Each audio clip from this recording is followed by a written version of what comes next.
Moving into this year, it's exciting to think about purchasing a new home, buying up, or even scaling down. But to hear our tips and tricks for buyers, stay tuned to this episode of The Den.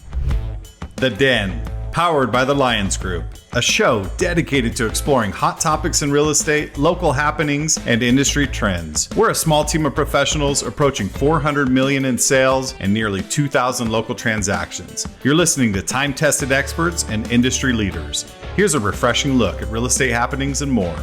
Welcome to The Den. Hello, everyone. Welcome to this episode of The Den. And today we're going to talk about some tips and tricks for buyers to know before purchasing in 2025. But before I get to that, let me introduce my friends, my partners, my co-hosts, the fellow members of the Lyons Group. To my left, Paul, Hammy the Rockberry. Wait. What?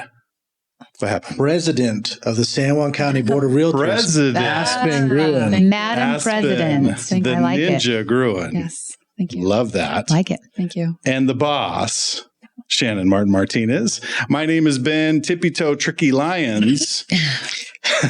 Come on, it's tips and tricks. We gotta go. We gotta go for it. Gonna get deep in here. It's gonna get real deep, real quick. And yeah, Tippy Toe Tricky. Yeah, that was my high school name. So let's talk about some tips and tricks. Stop. Seriously? Shannon's holding it together over here. I'm trying. You two, on the other hand. That's a good face, though. So let's talk about some, I was thinking about this. Let's reverse engineer a buyer that we see that's successful. And like, what are some of the things, if you're watching this and you're a buyer or you're thinking about buying in 2025, what are some of the things that would make you successful? So for all of us, we've worked with very successful buyers and we've worked with buyers that have flopped a bit. What are the traits or what do some of the successful buyers do to give themselves an advantage? So let's talk about that today and delve into that a little bit. Shannon, you want to kick us off? Sure. Hadn't really thought about it, but like all our episodes. I know, just being thrown here, and that's okay. So I would say some of the things is, to be successful, the very first thing is get your pre-qualification and know what you can do. And if you don't like what you see, fix it. There's a lot of things you could do to work on your credit that would change your payment amount if you have a better credit score.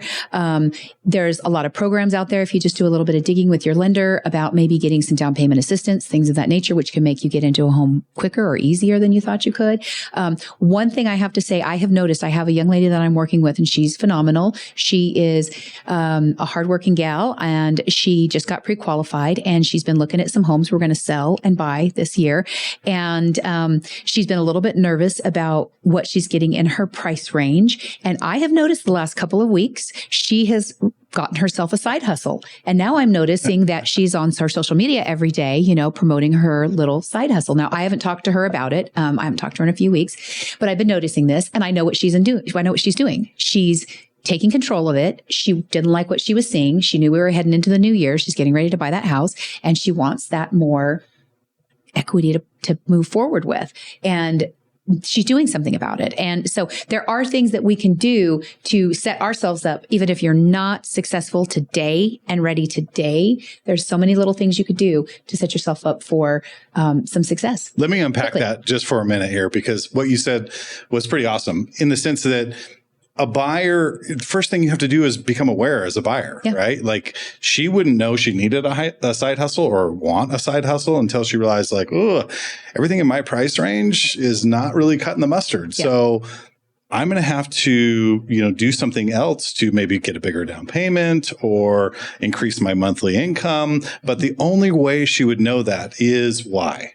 Going to a lender. To a lender and really looking at the picture. I mean, it's like, do you need to save money? Do you need help with assistance for down payment? Do you need to work on your credit? Do you need, what would you need to pay off some bills? Know what you need to do to be there. Don't just walk in and whatever they give you that's just as good as it's going to get for you. I mean, that's a tip right there. I mean, you're still running the race. That's right. That's right. I mean, you may wait a month, you may wait a year, you may wait just 2 weeks, but go out, there's things you can fix and you can do to just improve if you don't like what you're seeing. So successful buyers do not shy away from the ugly. No, get your hands dirty. It's like going to the dentist, like roll your sleeves. Tell me what's the good, bad, and the ugly in there, and then I'm going to work on fixing it. And you have to do that as a buyer. You have to do that. If you're going to be successful, you got to stand in the fire and say, this is where I'm at with credit. This is where I'm at with down payment. This is what I can afford. And what can I do to change it if I'm not happy with it? Yeah, because I think the saddest thing is if you see someone go in and they get a pre-qualification and they say, well, you can qualify for, $125,000 and you're going to need 3% down. And that person is sitting there kind of defeated going, well, I'm not going to find anything in that price range and I don't have that kind of a down payment. And so they go, well, I guess I'll keep renting.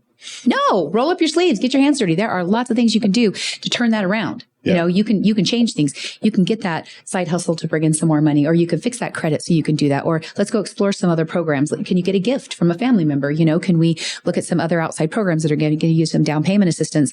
Dig in and I guess take charge. Yeah, the battle's not over. I mean, roll your sleeves up. Yeah. So that's a great Just point. the first picture. Madam President.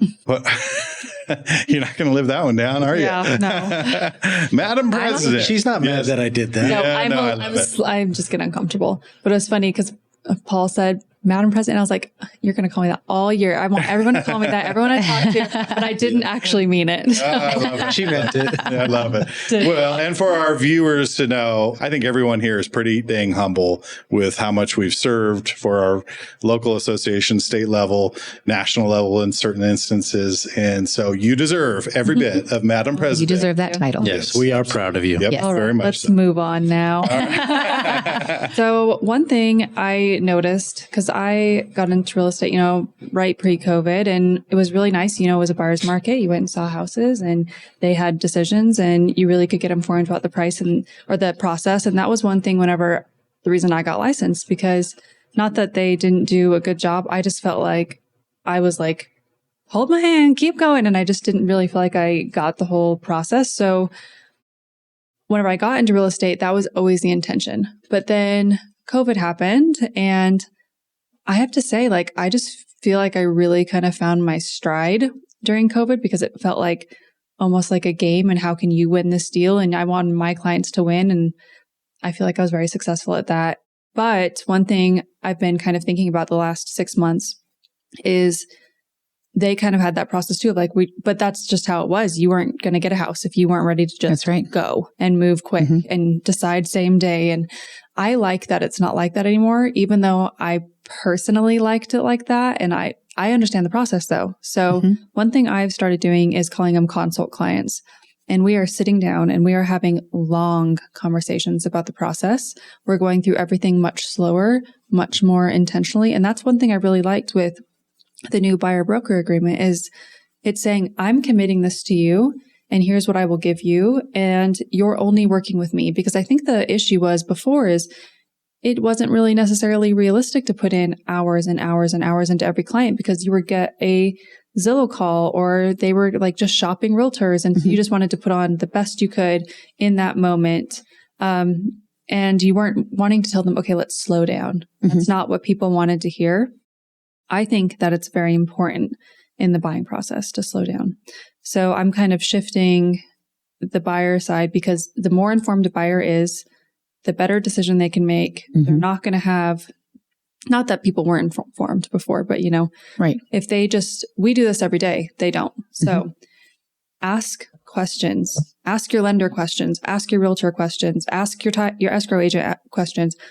Ask as many questions as you can, because the more information you have, the more power you have. And it's just so important. I love that when buyers ask questions. Yep, me too. I'm like, that's a great question. Thank you for asking that. Otherwise, you just assume that they know. Exactly. And you just trot along. But I love when a buyer engages, my very first thing is reward that with it getting excited. Yes. Thank you for asking that. Are there other questions? Let's talk through this stuff. Yeah. One thing with real estate too, real estate has completely changed my life. And I want that for other people. And I'm not talking about being a realtor. I'm talking about real estate in general has changed my life. And if you're asking questions and getting more informed on your personal home purchase, if you decide you want to get into investment, it's going to make a lot more sense, because it is different, but the process is similar.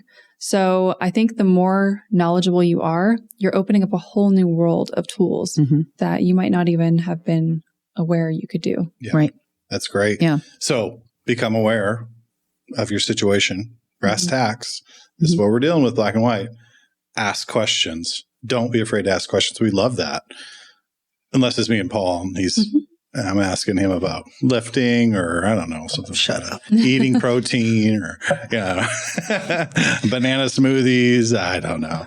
Hey, what do you think? Banana smoothie sounds good. It is pretty good. What do you think, Paul? Reverse engineering the successful buyers that you've worked with. Like what is a trait beyond becoming aware and asking questions that you've seen with successful buyers? Well, those are the two that I was thinking of. So now I'm having to think of something else. So I would say, informed buyers are sometimes the worst buyers. I'll go that way. Oh, interesting. I'd like to hear this. I'm leaning in. Have you ever had, not informed in the way you're talking about financially or your situation, but when you go to all of these websites where you can search homes, like you start to make this Frankenstein mansion of this kitchen and that bathroom and this backyard and all that stuff. And when you're buying in this area, that house doesn't exist. So I think the best trick I could give is say, what are the needs that you have in a home? Are you a cook? Do you need a bigger kitchen? Do you like to entertain? Do you need another living area? Right. How many bedrooms? Do you have dogs? Right. Do you need full fencing? Do you want to have animals, a horse or something like that? Do you need more land? But those are the things that you should think about instead of trying to make this dream home that is unrealistic in the area you're buying or is out of your price range. If you start out with the needs that you have, if you are going to do business out of your house, then you need to shop. So once you start making that list, that's kind of the house you should look for. But that's after you do the things that you guys talked about. If you get your needs and budget, it's okay to have a starter home. Yeah. There's a reason it's called a starter home because you have to start somewhere. Yeah. And if you just stay in it 7 years, then buy a little bit nicer house and then buy a little bit nicer house. It's fine. That's how you get started. Yeah. Right. Yeah. But I see people too many times going, just like you said, I can't afford, they just stop. Yeah. And they won't go any further than that. And then when they can't afford it, that house is no longer that price. Yeah. It's now more. Yeah. Yeah. Like I think I should have bought a few more houses 5 years ago. Yeah. Oh yeah, totally. I wish I would have sold some. I know. So you're more of the vein of understand what or prioritize your needs and wants, right? Yeah, they took the good ones. I went last this time. So no, but I think if you start out with your once you get to the point where you can look at houses, start out with what your must-haves are, and then start looking at houses. Then if you have a little bit more wiggle room with your price, then you can start looking at the wants. Yeah. And that makes a lot of sense. You got to prioritize that. And then I would take it a step further and say, you got to link it to your why. Like, why are you going through this? Why are you doing that? Because that'll get you through when you get to the budget and you go, well, I really can't afford what I really wanted, but I want to buy a home. I want to be a homeowner. Like your why will carry you through those obstacles. They'll turn them into speed bumps versus like derailing your mission altogether. You also don't know what you like. You might think you know what you like in a house until you're actually living in it. You probably don't know if it's going to actually work for you. If you're in a standard rental house and you've been in that same one for years, you might think, oh, I know exactly and I want this and this and this. But whenever you actually do it, it might not be what you're wanting. Have you ever started working with a customer and they just got their pre-qualification? They're super excited. They go out and you look at one house and they're like, this is it. And that could be awesome because, wow, my job is made so easily. But I always try to tell people, now I'm not trying to talk you out of this, but let's look at a few first, because until you actually go look at stuff, sometimes you don't even know what you want. Yeah. I thought you were going to say, have you had a buyer say what they want and then buy the exact opposite? No, I've had that. I have that all the time. Nobody ever buys what they, exactly what they say they're going to buy. They always have their vision. 3 acres, irrigation, they end up in a condo. Exactly. But that's because they need to look around. Exactly. And I always tell people that, they'll go in the first place and it's exactly what and maybe we do circle back around and that was the one. But the truth is look at some places first, because really until you start looking at houses and you're like, you know what?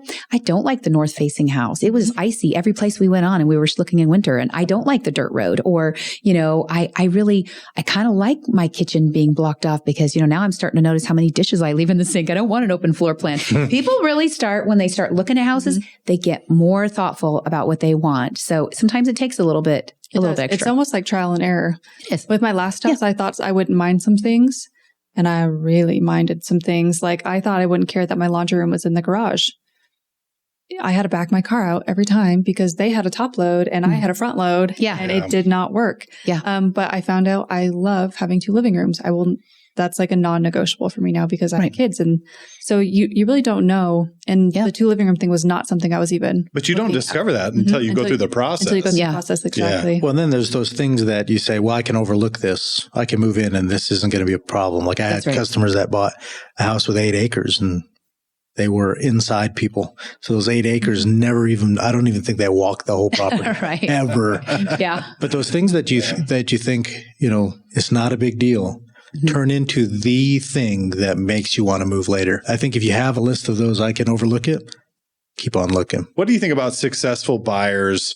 Do they take their time to interview realtors or do they just go with the first realtor that they talk with? I think that's important. Yeah. I think it depends. I think if you really click with somebody and you feel really comfortable with them and you don't feel like you're being pushed into a sale, then you should use them. But if you get a weird feeling, then you should absolutely keep interviewing people. I have an interesting story about that. I had answered a phone call one day and it was just a floor call and they had called on a sign out on La Plata somewhere, some land, vacant land. And I talked to him maybe for about 10, 20 minutes and I told him about the area and the subdivision and what was going on there and some of the sales, just like what it was like out there and just a nice little conversation. Never met them, never went out there. And a couple months later, I actually had this gal call me back and she said, I don't know if you remember me. My name is, whatever. She said, I want to write an offer on a property. It was on a place on Misty Drive in Aztec. And she said, I want to write an offer on it. I said, well, okay. And I said, do we need to set up an appointment to go look at it? And she said, no. She said, I went to an open house this weekend. I said, okay. And so I met her at the office and we started talking. So I was asking, I said, I don't understand. You already looked at this. How do you know me or, what are we doing here? And, she basically explained to me that, she had been kind of looking, visiting open houses, making phone, things like that. They found this place they wanted to. And I had just resonated with them on that phone call. They felt very well taken care of. So they didn't ask the realtor that was at the open house to write for them. They got off and called me back, who they'd spoken to one time months before. But I resonated with them and I was just their gal. And that was great. I mean, I like that I can be that. I think that's important for people to have what you're saying right there. Be with that person that's going to make you feel like, this is where my success is going to be. This is who I feel like is going to hold my hand through the end and get me there. I have a lot of friends too who are they know how busy I am and they are so worried about wasting my time that they're like, I'm so sorry. Like, could we build a house on this land? Like, we're not really looking. We're just like, or like, what do you think my house is worth? I don't know. I'm just trying to consider if I want to get a HELOC or something, which wouldn't do anything with me. I'm like, yes, please ask those questions. Call on me. Use my knowledge. Exactly. It really doesn't take hardly any time. And I'm happy to do it. Even if you never sell, never work with me. Yeah. It's fine. Yeah. Like, even if you're just live in the same house that you are in and you live there forever and that's okay. It's more knowledge. Well, we have knowledge and skill set and we're here to share that. And, it doesn't always bring dollar for dollar business in what you're sharing or what you're doing, but I want to bring value to my community in any way that I can. When I hurt my back, I called my doctor friend just to ask a question because I'm like, should I be? Right. It's okay to call and use the knowledge of your friends, Sure. It's fine. So did he say no to the aerial yoga? No. He was like, yeah, do it. Yeah, do it. I couldn't even get out of bed for a little bit there. So well, and it speaks to both of you are super helpful. And that's coming from the spirit of I just want to be helpful to the people I work with, regardless of if it's a direct sale or someone on the phone. I have to say you're probably the most helpful person I've ever talked to on the phone. Even as another realtor. That was one of the main reasons I wanted to join this team was because every time I worked, me and Shannon would just chit chat. It was really nice. Yeah, it's really awesome. Nice. Yeah. I'm always like, and we can do that. And okay.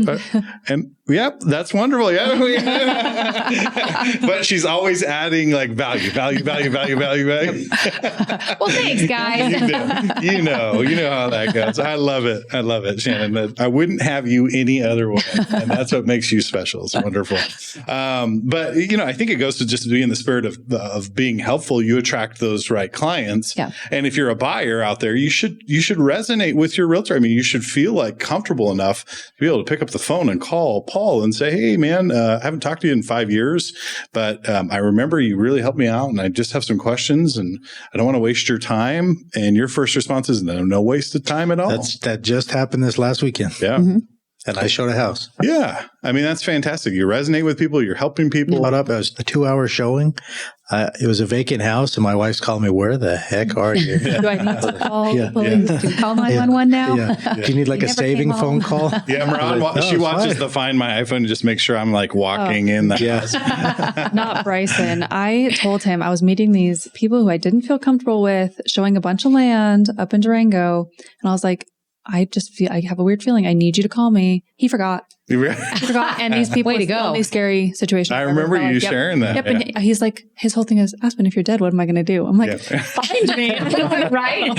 Save just me. It's keep your going to your job voice. as my husband. Avenge me. Avenge me. Yeah. But that goes back to what I was talking about on our last podcast about being like more present on social media, bringing content, bringing value to people. You know, there are things that we can do, that we can bring to people. And that's just a level of somebody out there looking at, you know, I mean, it's not necessarily me. It could be you, or it could be someone at a different office. You know, find somebody that talks your language. Find somebody that thinks the way that you do, or that you feel like, you know, they seem like they're really out there to really do a good service for me. They want to help me out here. You know, feel that way about who you're working with. What about searching properties? Like, is there some tips or tricks we can share with our viewers about? Yes. Yeah. Let's hear it. A list of 10 homes is the worst thing you could do to a realtor. Oh, actually, not to a realtor, to yourself. Because we did this maybe it was last week. I showed 7 properties to one person, and I told them, I go, you're not going to remember any of these houses.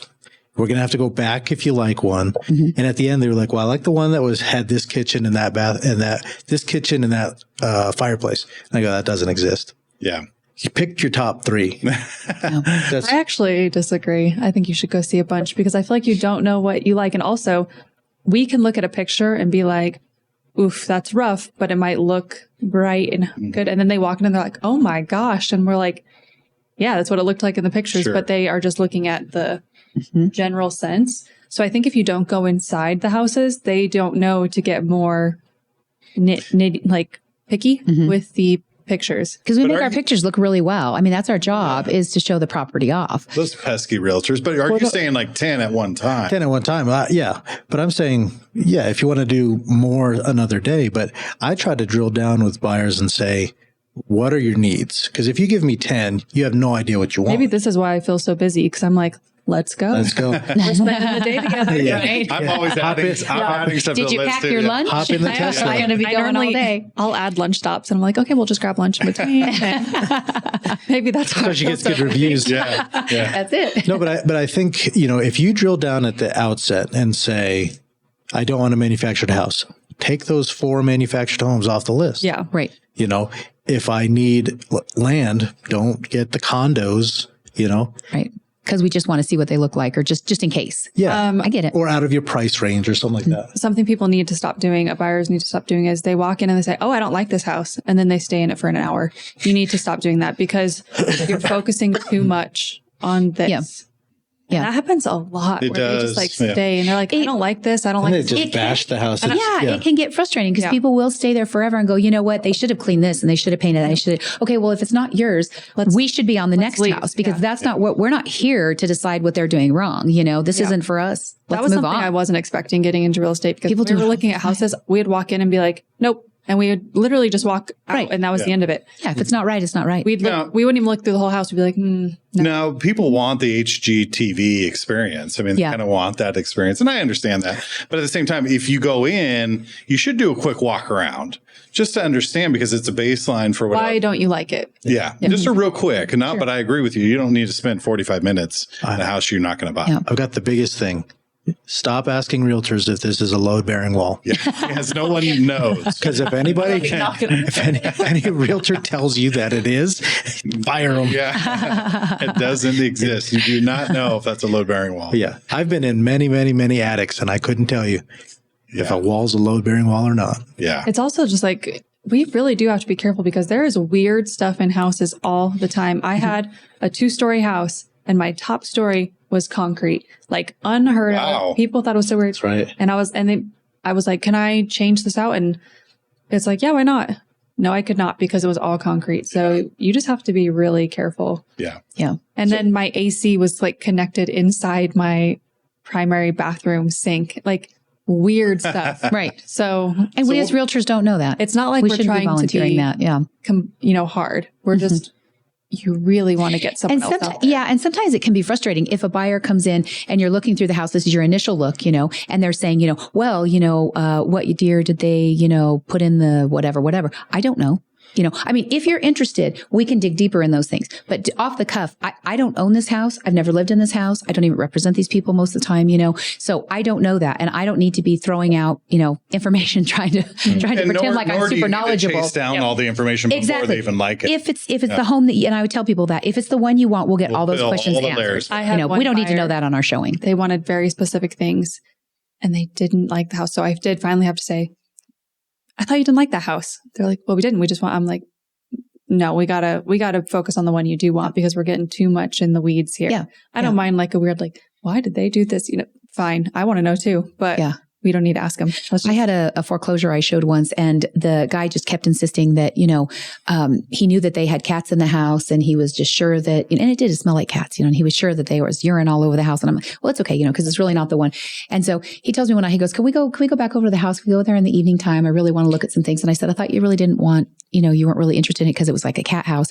And he was like, well, I just really want to take another look, and, maybe it is. Or we show up there, he's with his parents. They have a black light. They have a bet going. Now they just want to see where all the cat pee is in the house. And I'm thinking, why are we doing this? You're not buying this home. Like, we already know that it's in this house. Why are we doing, why are you wasting my time? Why are you wasting the seller's time? Why are you, because they've just talked about it so much now. They've decided that it would be super cool to figure out where it's at. Be aware of the people that you're displacing. Don't get down in the weeds with things. If you're not interested in the house, you are asking a lot of a realtor. You're asking a lot of a seller. You're asking a lot of people, to displace themselves for a while for your pleasure. Yeah. One last thing. We just have a couple more minutes here. What do you think about pressure on yourself if you're a buyer? Like some of the buyers I work with that get the best deals kind of take their time. What are your thoughts on that? Yeah, I agree. You have to take your time, especially whenever